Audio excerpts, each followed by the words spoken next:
Class में आपका सभी का स्वागत है दोस्तों। मैंने पहला वीडियो बनाया था वो भूगोल का इंट्रोडक्शन दिया था, परंतु मैं एक्सीडेंट होने की वजह से दोस्तों हमारी क्लास रुक गई थी। आज फिर से भूगोल का परिचय जिसमें दिया था मैंने भूगोल का जनक, उसमें हिकेटियास, आधुनिक भूगोल का जनक वो था इरेटोस्थेनीज। इरेटोस्थेनीज जी में एक बुक लिखी थी, वो लिखी थी ज्योग्राफी। इसके बारे में मैंने बताया था मानचित्र का जनक एनेक्सिमेंडर व ग्लोब का आविष्कार डेविड बेहम। ग्लोब के बारे में हमने पहला पढ़ा था कि ग्लोब का आविष्कार किसने किया था, वो किया था डेविड बेहम ने। किसने किया था? डेविड बेहम ने। ग्लोब का आविष्कार, ग्लोब का जन्मदाता किसे माना जाता है?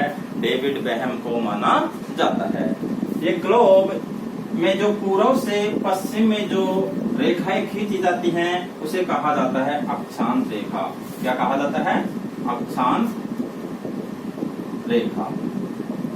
वे काल्पनिक रेखाएं जो पूर्व से पश्चिम में खींची जाती हैं उसे कहा जाता है अक्षांश रेखा। दोस्तों ये अक्षांश रेखा होती हैं वो समांतर होती हैं, आपस में मिलती नहीं है। मतलब अक्षांश रेखाएं आपस में मिलती नहीं है। दो अक्षांश रेखाओं के मध्य की बीच की दूरी को हम जोन या कटिबंध, इंग्लिश में जोन कहते हैं, हिंदी में कहते हैं कटिबंध। दो अक्षांश रेखाओं के मध्य की बीच की दूरी क्या कहलाती है? जोन या कटिबंध। ये दो अक्षांश रेखाओं के मध्य की बीच की जो दूरी होती है वो होती है 111 किलोमीटर। कितनी होती है दोस्तों? 111 किलोमीटर। दो अक्षांश रेखाओं के मध्य की बीच की दूरी कितनी होती है? 111 किलोमीटर। जबकि दो अक्षांश रेखाओं के मध्य की बीच की दूरी को क्या कहा जाता है? जोन या कटिबंध। ये रेखाएं आपस में समांतर होती हैं, आपस में मिलती रहती हैं, मिलती नहीं है। आपस में ये रेखाएं मिलती नहीं है। कौन? अक्षांश रेखाएं। टोटल अक्षांश रेखाओं की संख्या कितनी है? 180। टोटल अक्षांश रेखाओं की संख्या कितनी है? 180। इसमेम भी वर्तमान में मतभेद है दोस्तों। क्यों है? जो गणितज्ञ हैं वो इसे 181 मानते हैं, जबकि जो भूगोल के वेता हैं वो मानते हैं इसे 179। क्यों मानते हैं? जो गणितज्ञ हैं वो पॉइंटों को भी मान्यता देते हैं, जबकि भूगोल के वेता हैं वो पॉइंटों को मान्यता नहीं देते हैं। परंतु हम इस मतभेद को दूर करने के लिए टोटल अक्षांश रेखाओं की संख्या कितनी मान ली? 180। दोस्तों ये अक्षांश रेखा टोटल 180 हैं, जिनमें सबसे बड़ी अक्षांश रेखा है वो है विषुवत रेखा। कौन सी है? विषुवत रेखा।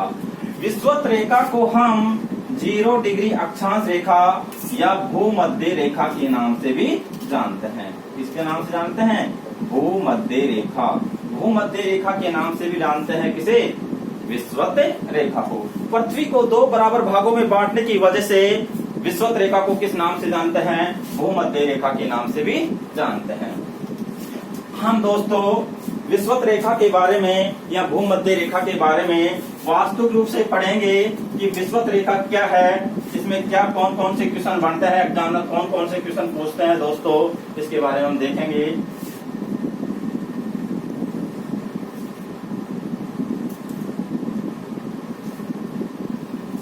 विषुवत रेखा। विषुवत रेखा को 0 डिग्री अक्षांश रेखा, भूमध्य रेखा,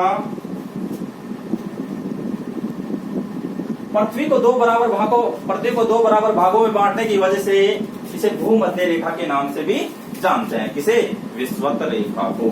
इसका उत्तरी भाग है विषुवत रेखा का, उसे उत्तरी गोलार्ध, जबकि दक्षिणी भाग है उसे दक्षिणी गोलार्ध के नाम से जानते हैं। जो उत्तर का भाग है उसे उत्तरी गोलार्ध व दक्षिण का भाग है उसे दक्षिणी गोलार्ध के नाम से भी जानते हैं।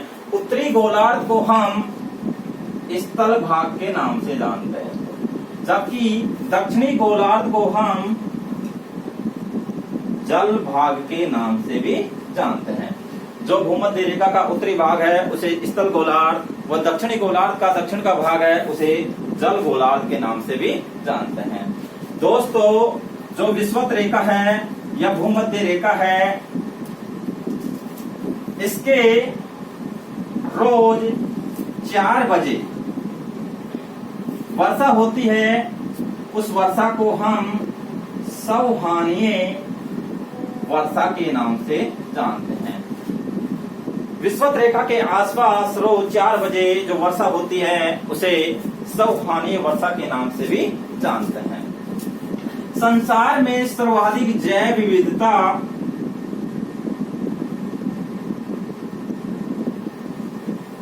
जिस क्षेत्र में पाई जाती है उस क्षेत्र का नाम है विषुवत रेखा। संसार में सर्वाधिक जैव विविधता कहाँ पाई जाती है? विषुवत रेखा पर। क्यों पाई जाती है? क्योंकि अधिक तापमान व वर्षा की वजह से संसार में सर्वाधिक जैव विविधता कहाँ पाई जाती है? विषुवत रेखा में। यदि भारत की बात करें तो भारत में सर्वाधिक जैव विविधता पाई जाती है पश्चिमी घाट या हिमालय। पश्चिमी घाट या हिमालय पर भारत में सर्वाधिक जैव विविधता पाई जाती है, जबकि संसार में सर्वाधिक जो जैव विविधता पाई जाती है वो मिलती है कहाँ पर? विषुवत रेखा के आसपास। प्रति वर्ष संसार में 22 मई को जैव विविधता दिवस मनाया जाता है। क्या मनाया जाता है? जैव विविधता दिवस। कब मनाया जाता है? 22 मई को मनाया जाता है। कब मनाया जाता है? 22 मई को। दोस्तों, जो विषुवत रेखा है, इसे एक नदी है, उस नदी का नाम है कांगो। कांगो नदी विषुवत रेखा को 2 बार काटती है। कौन सी नदी? कांगो। इस कांगो नदी को हम दूसरे नाम से जायरे नदी के नाम से भी जानते हैं। किस नदी के नाम से जानते हैं? जायरे नदी के नाम से जानते हैं। विषुवत रेखा को कौन सी नदी 2 बार काटती है? उसका नाम है कांगो। दोस्तों, विषुवत रेखा के पास एक जनजाति पाई जाते हैं, उस जनजाति का नाम है पिग्मी। कौन सी जनजाति है? पिग्मी। ये पिग्मी जनजाति संसार की सबसे प्राचीनतम जनजाति है। इसी कारण इसे आदिम जनजाति के नाम से भी जानते हैं। किस जनजाति को? पिग्मी जनजाति को। कौन सी जनजाति को आदिम जनजाति जानते हैं? पिग्मी जनजाति को। यह जनजाति जीवन भर भोजन के रूप में केले का प्रयोग करती है। किसका? केले का। और सर्वाधिक कार्बोहाइड्रेट यदि के फल में पाया जाता है तो कौन सा फल है? केला।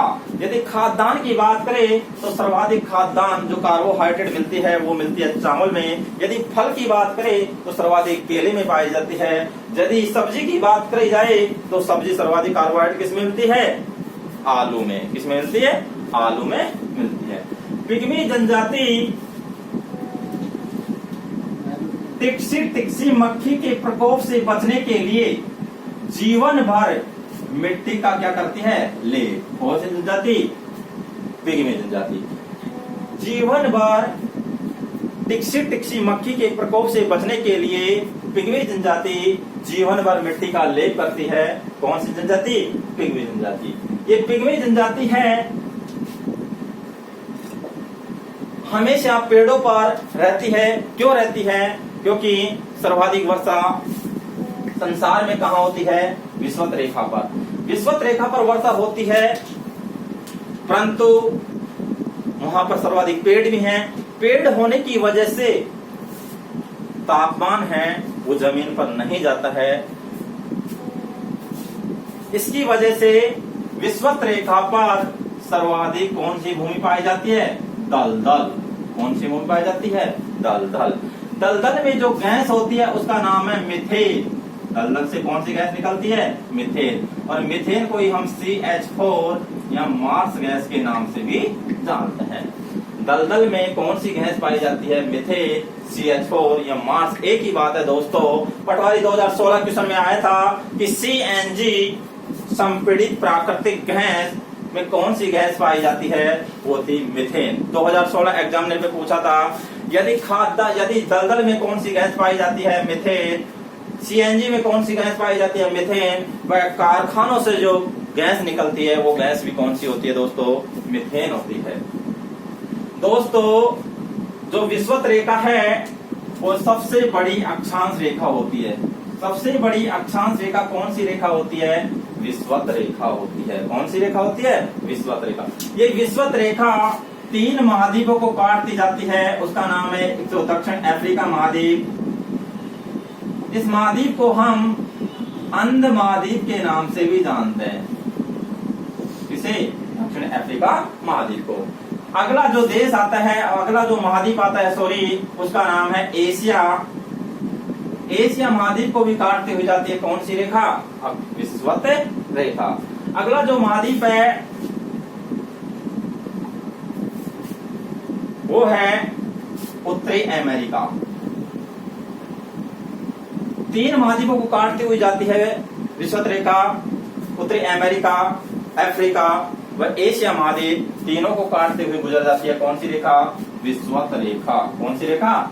विषुवत रेखा। दोस्तों, यदि अक्षांश रेखाओं में बात करी जाए तो एग्जामिनर का सबसे मोस्ट इंपोर्टेंट क्वेश्चन यही होगा कि संसार में सर्वाधिक जैव विविधता कहाँ पाई जाती है? विषुवत रेखा के आसपास। दूसरा क्वेश्चन एग्जामिनर का मोस्ट इंपोर्टेंट यही रहेगा कि विषुवत रेखा को कौन सी नदी 2 बार काटती है? उसका नाम है कांगो। अगला क्वेश्चन, तीसरा क्वेश्चन एग्जामिनर का मोस्ट इंपोर्टेंट यही रहेगा कि संसार की सबसे प्राचीनतम जनजाति पिग्मी सबसे प्राचीन है जो कहाँ पाई जाती है? विषुवत रेखा के आसपास। कहाँ पाई जाती है? विषुवत रेखा के आसपास। विषुवत रेखा के आसपास जो पेड़ पौधे होते हैं उनमें नाइट्रोजन की कमी होती है। क्यों? क्योंकि जो पेड़ पौधे हैं उनकी जड़ें वापिस बाहर निकल आती हैं नाइट्रोजन की कमी से। इन जड़ों को कहा जाता है न्यूमेटाफोर। क्या कहा जाता है? न्यूमेटाफोर। जिनमें एक जीवाणु पाया जाता है, उस जीवाणु का नाम है राइजोबियम जीवाणु, जो नाइट्रोजन को नाइट्रेट में बदलकर पेड़ पौधों को नाइट्रोजन की क्या कर देता है? पूर्ति कर देता है। कौन सा जीवाणु? राइजोबियम नामक जीवाणु। दोस्तों, सबसे बड़ी अक्षांश रेखा कौन सी होती है? विषुवत रेखा। एग्जाम का मोस्ट इंपोर्टेंट क्वेश्चन है। उसके बाद अक्षांश रेखाओं में जो बात करी जाएगा एग्जामिनर,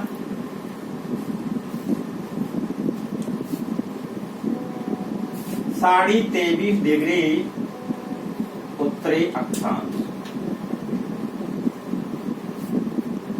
23.5 डिग्री उत्तरी अक्षांश, इस अक्षांश रेखा को हम दूसरे नाम से करक रेखा के नाम से जानते हैं। किस रेखा के नाम से जानते हैं? करक रेखा के नाम से जानते हैं। किस रेखा को? 23.5 डिग्री उत्तरी अक्षांश रेखा को। 23.5 डिग्री उत्तरी अक्षांश जिसे करक रेखा कहते हैं। ये करक रेखा को भी एक नदी काटती है 2 बार, उसका नाम है माही। माही नदी को हम दक्षिणी राजस्थान की गंगा के नाम से जानते हैं। दक्षिणी राजस्थान की गंगा किसे कहा जाता है? माही नदी को। वह दक्षिणी बागड़ की गंगा, इसे बागड़ की गंगा के नाम से भी जानते हैं। इस नदी को? माही नदी को। दक्षिणी राजस्थान की गंगा या बागड़ की गंगा किस नदी को कहते हैं? माही नदी को, जो करक रेखा को कितनी बार काटती है? 2 बार काटती है। दोस्तों, ये करक रेखा एग्जामिनर का मोस्ट इंपोर्टेंट क्वेश्चन है, जिस पर सूर्य 21 जून को सीधा चमकता है। इसकी वजह से उत्तरी गोलार्ध का सबसे बड़ा दिन किस दिन होता है? 21 जून को। वह सबसे छोटी क्या होती है? रात। सबसे बड़ा दिन होता है और सबसे छोटी रात होती है कब? 21 जून को। दोस्तों, एक करक रेखा भारत के 8 राज्यों से गुजरती है। पहला राज्य है गुजरात, दूसरा राज्य है राजस्थान, तीसरा राज्य है एमपी, चौथा राज्य है छत्तीसगढ़, पांचवा राज्य है पश्चिमी बंगाल, छठा राज्य है झारखंड, सातवां राज्य है मिजोरम, आठवां राज्य है त्रिपुरा। 8 राज्यों को काटती हुई भारत से निकल जाती है कौन सी रेखा? कर्क रेखा, जिसे कहा जाता है 23 डिग्री उत्तरी अक्षांश रेखा। दोस्तों, ये अक्षांश रेखा 23.5 डिग्री उत्तरी अक्षांश कर्क रेखा है और संसार का एकमात्र मंदिर है, उसका नाम है महाकालेश्वर मंदिर। महाकालेश्वर मंदिर ये पड़ता है उज्जैन में, और उज्जैन एक नदी के तट पर बसा हुआ, उसका नाम है क्षिप्रा।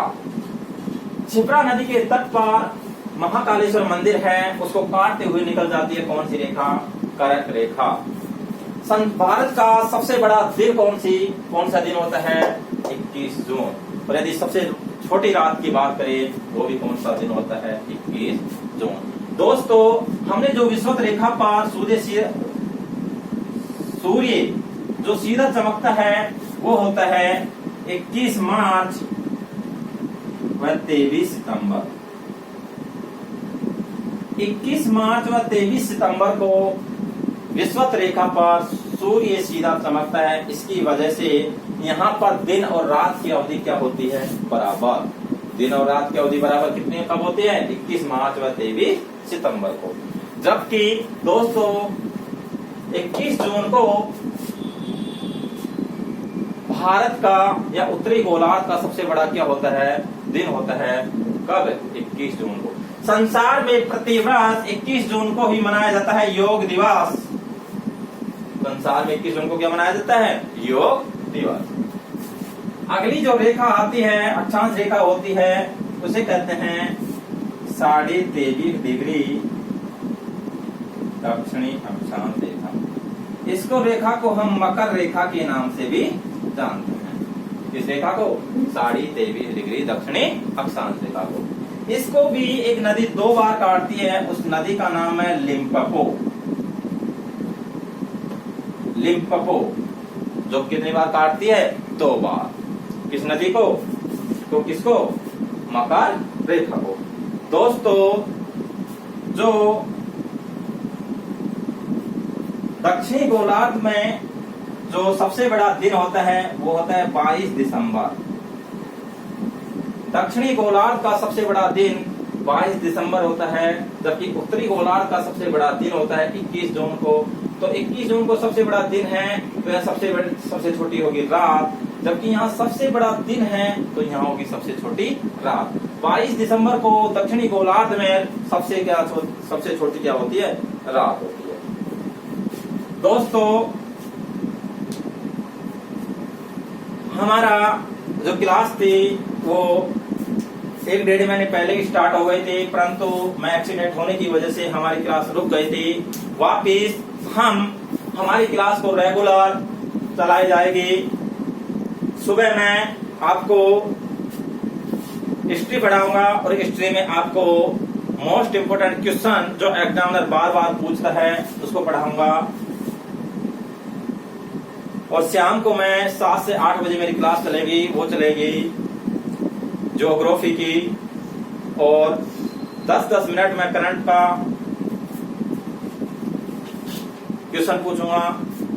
दोस्तों, अभी दिल्ली पुलिस की वैकेंसी आ चुकी है और एनटीपीसी रेलवे उसके लिए एग्जाम हाल ही में लगेगी। तो दोस्तों, हमारा जो चैनल है उसको सब्सक्राइबर और लाइक और अपने दोस्तों के पास शेयर जरूर करें।